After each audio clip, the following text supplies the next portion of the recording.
What they have their main job is actually collecting rubbish in the dump site. Yes. So how have their lives changed now? What do they do for work?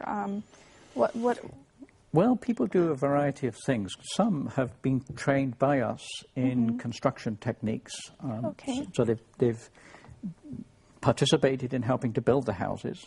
And so through that, they've learned some construction techniques. And particularly, one of the things we're doing in Araxia, well, Kianzang generally, I should say, is experimenting with new technology to be more environmentally friendly in the way we build. And one particular product is the CMU, the concrete masonry unit, and trying to make that in such a way that it uses waste materials as much as possible to make it less impactful on the environment in making these things. Quite a few people have been trained in making these blocks, and some of these people are the people living in Rainbow Village.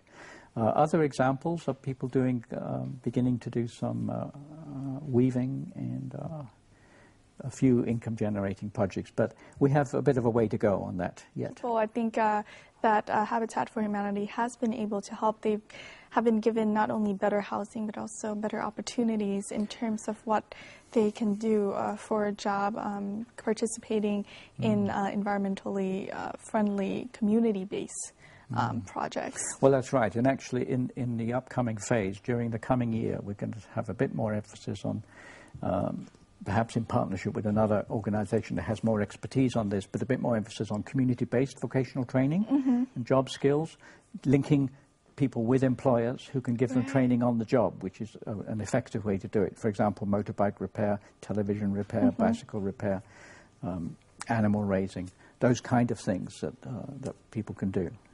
In other problems and difficulties that Vietnam is currently facing. Now, Vietnam is facing a lot with the effects of climate change. There are a lot of floods.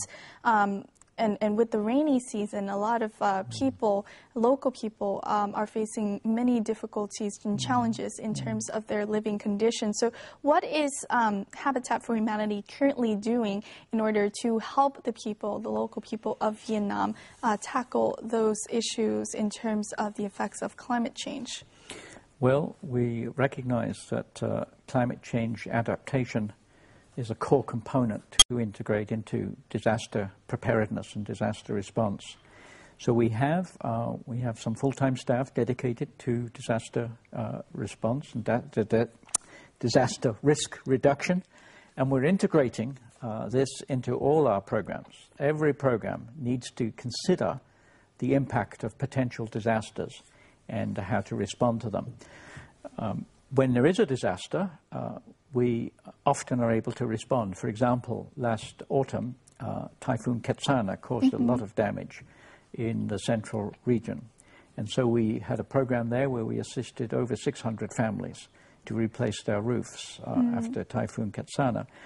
And we have an ongoing long-term disaster recovery program in Quang Nam, in Hiep Duc district, in fact. And that is focusing on helping people to build strong houses, to upgrade existing houses to be disaster resistant, and educating them about how to reduce the risk of a disaster. So it's education on construction techniques that improve disaster resistance with shelter, and education on basic safety when a disaster happens, and also involvement in helping people to be ready when a disaster happens to help each other. Exactly, and I believe also after such disasters, natural disasters happen, there is also a component in which where people need relief aid in terms of not only having better housing, having better roofs, but also in terms of their emotional aspects. Is there a component there too where Habitat for Humanity help people get through the emotional loss? Well, I think one aspect that helps people get over the emotional aspect is actually just getting alongside them and giving practical help and support to rebuild or repair the house. To me, I believe in saying practical action is often a good way to deal with emotional issues. But in addition to that, I should emphasize that we don't pretend we can do everything. We have our expertise in shelter, water and sanitation. And we like to partner with other groups who may provide emergency food distribution, health care, emotional support. For example, World Concern, another NGO here, they do vocational training, livelihoods, and after disasters, they do food and non-food item distributions, cooking kits for people, household kits to help them get back on their feet. So an ideal way is for a group like Habitat for Humanity to partner with a group like World Concern and do a kind of integrated response. And we're trying to do more and more of that approach, rather than feel that we can do everything. Make everything happen. We need each other to help solve these issues. Working together with other organizations. And particularly as we face the climate change crisis, which is hitting Vietnam. It's probably one of the most vulnerable countries in the world to climate change, as you know, through rising tides and in the coastlines and the river, the Mekong Delta particularly. I know as you are just starting out with your work in Habitat for Humanity, how do you see the future ahead? My vision is to just scale up, the numbers, so that we're talking about bigger numbers of families served, of Habitat for Humanity, facilitating, providing families with the opportunity to get a good house, to have a good, clean water supply, and to have safe sanitation, and thus have a healthier life, have their children doing better in school, have their children growing up in a more healthy environment. Those are the kind of things that's my vision is to see. Now, volunteers are a wonderful, if not indispensable, part of the work that Habitat for Humanity is doing. They come from local areas and also from across the world. Currently, last month, Habitat for Humanity here in Vietnam had a group of 14 volunteers from different countries such as Hungary, Hong Kong, Russia, and also the United States come to Vietnam to help build a house in Vĩnh Phúc province. So we'll get a look at their work in the following. Braving the heat, the 14-member team today works on a build at Ngoc Thanh commune of Vĩnh Phúc province. The volunteers of different age groups come from different walks of life. Some are participating Habitat for Humanity for the first time. Others have joined for nearly 20 years. Among the team are local volunteers, inspired by the humanitarian work. The newly initiated eagerly learn new skills. The more experienced members feel attached to their cause, or even relate to the locals' harsh living conditions. Well, I like being able to feel like I'm helping the people and build a new home for someone, because not everyone is as privileged and blessed as me to have a home, so being able to spread that is a great thing. We like to help people have a house because it's not easy, and we live in a small like this with wood. And wood was all damaged by termite, so I know how it is to have a house. Lê Ngọc Doanh and Nguyễn Thị Nhìn come from poor ethnic minority families. They feel happy to receive such a generous support, which helps them to stabilize their agricultural production and improve their daily living conditions. Gia đình tôi rất phấn khởi được cái tổ chức Habitat này, họ quan tâm, họ đưa người đến để giúp đỡ gia đình. Coi là cái tinh thần họ, cái sự lao động của họ nhiệt tình mà họ niềm nở vui vẻ. Trong bây giờ được cái căn nhà này là với gia đình cũng vừa tiền vay của quỹ 25 triệu đồng cũng như là đồng vốn của gia đình.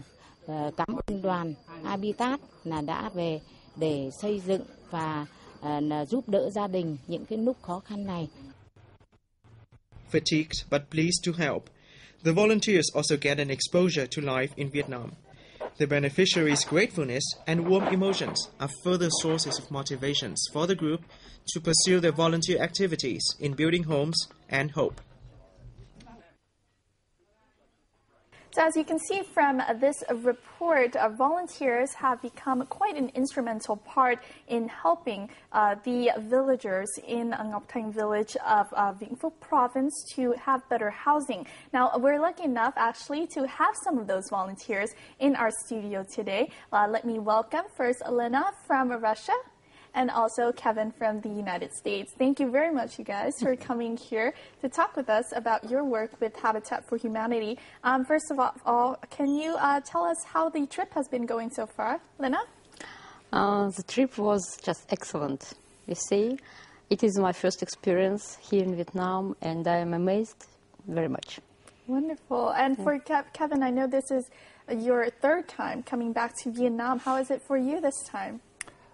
It's good because I don't feel like I have to do the tourist things as much, so I can relax and enjoy the local people and just search out new restaurants and things like that. So it's been very nice. How is the project going so far? Lena? For me, it is just, you see, it's my nine trip to different, to Habitat for Humanity trips.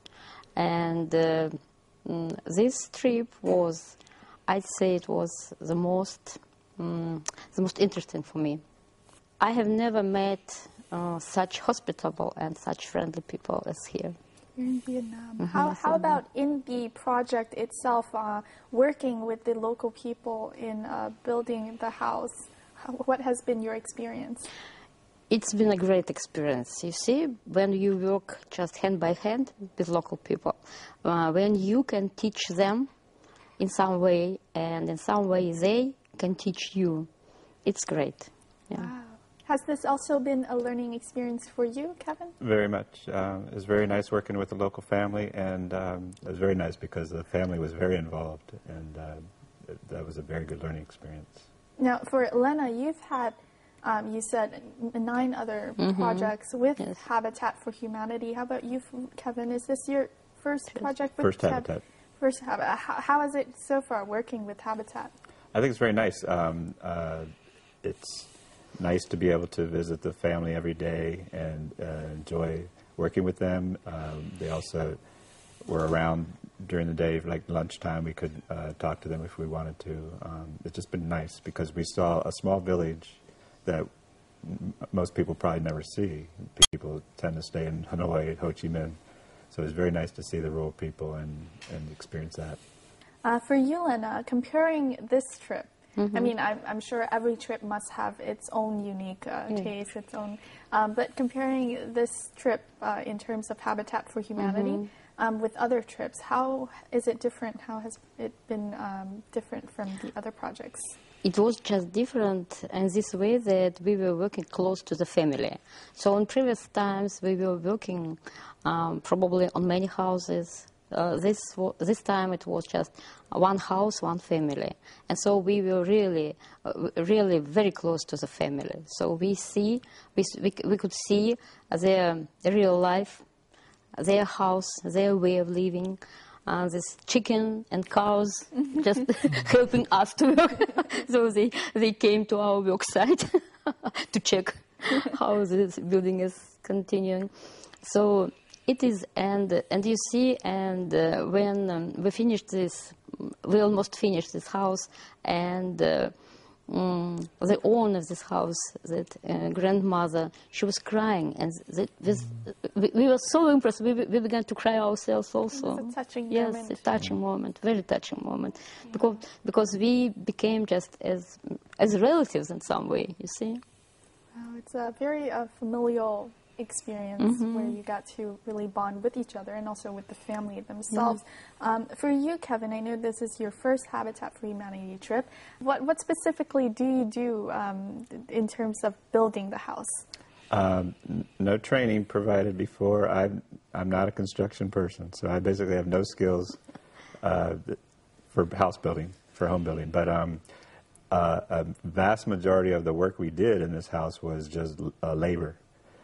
We had I joined this team at 6 people or 8 people that have traveled to many builds over the years. Over the last 11 years, some of these people have been together traveling to different countries.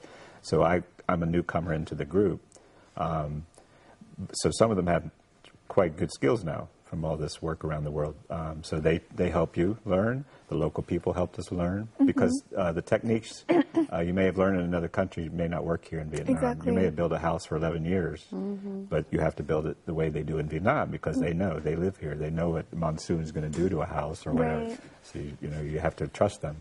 And it's a wonderful experience for you because now you can come back to the United States and also Russia and say, I know how to the proper criteria for a house in Vietnam. Yeah. For you, Lena, throughout the process, the 2 weeks that you've been in this project, what are some of the